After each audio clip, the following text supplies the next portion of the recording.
I did it. I moved to Texas. I honestly I didn't plan anything to say for this video, but I know it's been, gosh, I think close to a year now. Not quite a year. I think like 9 months and some change. But I don't know. I got to this point where I guess I moved to Texas like 2 months ago, and I just got bored with my studying, and I didn't want to just brain waste on useless YouTube videos that don't actually educate me or, I guess, accelerate my ability to get to my success. So this felt, I guess, semi-productive. I mean, usually this was supposed to be like half fucking full by the time I got to recording this. But I don't know if you can tell, but I didn't get very far. That's all I got done. I stared at it, and I stared, and I fucked with these angles. I was like, how does my face look at this one? How does my face look from this angle? When I think I was just procrastinating to actually press the record button, because the reality was that I didn't have anything that much better to talk about. I really don't. But I made it to Texas. I quit my welding job. I'm doing half cook full time, or I guess I'm working as a market strategist, as a stock trader for half the week, and then the other half of the week I am working as a cook.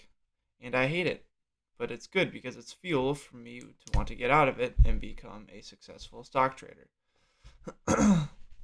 Yeah, scarcity, I really do believe, can really drive the, or it can fuel that drive, I guess, to want to obtain more than what you have. Because I basically ended up having to go back home after Christmas of 2024, going into 2025. I had to leave the road to get carpal tunnel surgery.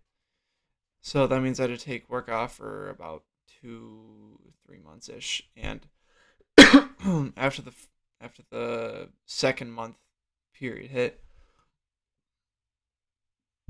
well, I guess I should also give context that during this time, I was able to finally trade the markets because I wasn't working. All I was doing was just chilling at home, helping out the family with stuff, recovering from my carpal tunnel surgery in both my wrists. May I be minded, I was 20 years old at the time. I just turned 21. But regardless, 2021 is still pretty fucking young. Um, so basically, two, oh Jesus,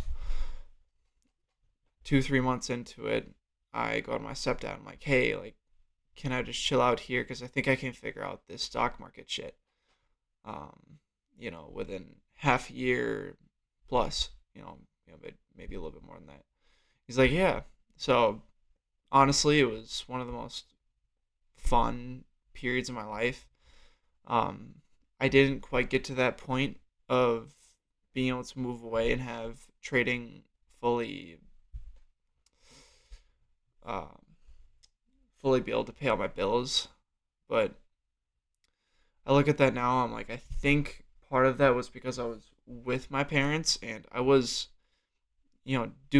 really trying to do my part to help, because um, I wasn't having to pay for a whole lot. I mean, I was paying, for a decent amount of little things for myself, but I wasn't paying rent, and I'm very, very lucky for that. Of course, the trade off was, I'd help my parents so much with work and keeping the house clean, just so that there was a trade off. But even then, I still felt this sense of comfort that didn't give me the the similar feeling to necessity that I felt when I was on the road. Like the feeling that I need to get out of this situation, and in order to do that, I need to put my nose to the grindstone and just work very, very hard and try to perfect my craft at this one thing that will get me to that point of success. And I guess basically that's kind of my point, and that's what essentially led me here. I mean, also I really do love the whole area of Dallas, but it sucks being broke here. So that makes it seem a lot less fun, to be honest, because I have these feelings of want to move back home to Duluth, Minnesota, which is where I originally grew up when I was from ages 3 to about 11 until I moved to Minneapolis, St. Paul area with my mom. And I guess basically, I think it's this natural tendency to want to run back to comfort, to that feeling that I felt when I was a little kid. And it's a serious weight sometimes, but I've been learning how to deal with those emotions via meditation, working out, stretching, working, just learning how to just be in the present and work on myself mentally. Because one of the things that I've had to accept recently is just naturally I hold on to things that bother me. It's very hard for me to let little things that happen in the past go. And one of the things that I started to learn about myself through my own meditation. I hate to use the word meditation because it sounds so cheesy. And when I do it, I think it's fucking cheesy too. It's like, I mean, I literally listen to the videos where it's like, think about everything you did in your past, leaving your soul. But I feel better after, no matter how cheesy I think it is. As I'm doing it, I do the breaths just like they tell me to. When I'm laying down, I take it as seriously as my personality can. But every time I, get past that video, I sometimes will even do a second video, which is like 20 minutes of meditating. And I got to this point where I learned, I was like, naturally, like, I need to have a some sort of self-help tool to help me mitigate those thoughts. And meditation has really helped me. And so I'm only a couple days into it. But just yeah, man. I'm still in that stage where, I'll probably always be in the stage of just not quite knowing. I mean, I think right now it's a little amplified because, you know, I don't have, at least to to an outsider's, to a third person perspective, like I don't have anything going on right now, you know, and which is also true.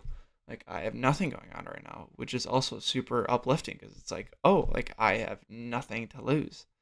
I am here to put my nose in the grindstone, and I'm going to fail and fail and fail until I figure it the fuck out. And, you know, I love it that way. And sometimes I get distracted easily, and it's hard to stay focused when I find myself with a fair amount of free time to, pay attention to the markets. It's learning the balance. That's one of the other big things is when I was on the road, I'd work these 50 to 75-hour weeks. When you get off work like that, your head is pretty fucking clear. Like, it's exhausted, but it is very, very clear. And I think a part of that really allowed me to just focus on my routine, getting to work on time, leaving work, getting back home, doing my routine, studying, going to bed. But now I work a cook job, around 30 hours a week, anywhere between, like, 27 and 35 hours a week, and it's just enough to pay all my bills so that I don't have to worry about stock trading. Although I could use stock trading to help supplement my bills and work a little less, but I figured, I was like, if I just work the right amount of hours, it'll take pressure off of my necessity to trade. Because if I was trading out of necessity because I'm poor to make money, like, it can be a really risky mindset if I start getting on a bad losing streak, and I feel like I need to regain what I lost. That could be just a really bad spiral into losing money because it's essentially educated gambling. You know, you can make a good play and you could still lose, but you just have to learn how to lose less and make more. And you have to learn how to win a little bit more. And when it's not a good environment to play in, you have to understand how to play a little less and risk a little less. And when the environment is yours, you have to understand how to put a little bit more risk on and win a little bit more. And I guess needing that kind of neutral mindset, I guess, necessary, needing that neutral mindset was key in the fact that I'm working just the right amount of hours a week to pay off my bills and have a little bit of extra um, money on the side. You know, if I don't know if I want to get fucking DoorDash or invest a little bit more, etc. Because I have my own impulsive issues. Like throughout the past couple hours, I've been eyeing up DoorDash. I don't need to buy DoorDash. I have plenty of food to eat, and it all the food tastes really good. I have a buffalo chicken salad in there, and I have rice, chicken, and deep fried, or no, rice, broccoli, and deep fried chicken that I made a big prep thing. It's delicious. But at the same time, a Domino's pizza just sounds good. It's comforting. And I was thinking about getting a bottle of, like, I wasn't, like, it, I knew it probably wasn't going to happen, but the idea of crushing a bottle of wine just sounded good. Because I have those impulsive habits sometimes, you know? It's like, it's just learning how to sometimes release, sometimes have that little break and not have that domino effect of, oh, I'm gonna get Uber Eats, oh, I'm gonna go get a bottle of wine now, oh, I'm gonna go and watch useless YouTube videos for 5 hours straight. Oh, next thing you know, it's fucking 5 in the morning. So, and that's happened to me. But also, my sleep schedule is all over the place because I usually get off work anywhere between, I don't know, probably 11:30 and 3:30 in the morning, depending on when I start, when I'm supposed to get off if I'm closing. So it's kind of this balance, but yeah, yeah. Well, this was fun. I'm trying to think of anything else. I don't know. It's probably my best looking background that I've had. I feel like the camera quality of this looks pretty good, but is there anything else?